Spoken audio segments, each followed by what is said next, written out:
বিসমিল্লাহির রহমানির রহিম। আপনারা যেখান থেকে দেখছেন, আমি ইতিমধ্যে রয়েছি নারায়ণপুর বাজারে।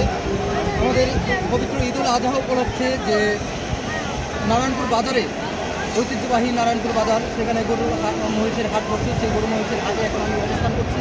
আমার পিছনে যে দেখতে পাচ্ছেন, আমি নারায়ণপুর বরাবর নারায়ণপুর গরুর হাটে রয়েছি।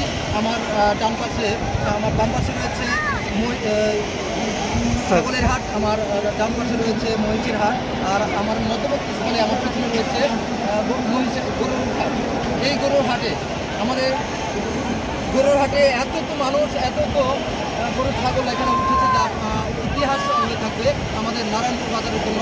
ঐতিহ্যবাহী নারায়ণপুর বাজারে এমন আগে এত মানুষের জনসমাগম এবং এত পাইকার ব্যবসায়ী ক্রেতা বিক্রেতারা এখানে আসতো, সেটা আমার মনে নাই। ইতিমধ্যে আমি আজ এত মানুষ দেখে সত্যি অভিভূত হয়েছি। আপনারা যে যেখান থেকে দেখছেন সকলে আমাদেরকে জানাবেন। দেখুন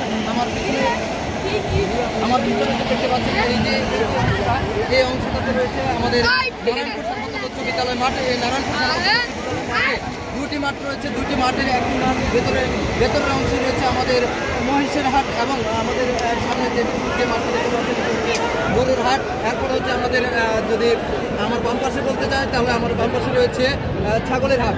এত মানুষ, এত ক্রেতা, এত বিক্রেতা, হাজার হাজার মানুষের জনসমাগম আমাদের সত্যি আপ্লুত করেছে।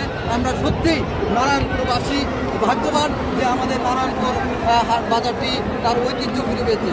ধন্যবাদ যে যেখান থেকে দেখছেন, সকলকে অনেক অনেক শুভেচ্ছা ও অভিবাদন জানাচ্ছি। সেই সাথে আমাদের পবিত্র ঈদুল আজহার মোবারকবাদ জানিয়ে আমি আমার আজকের ভিডিওটি শেষ করছি। ধন্যবাদ সবাইকে, ভালো থাকুন, সুস্থ থাকুন, ঈদ মোবারক।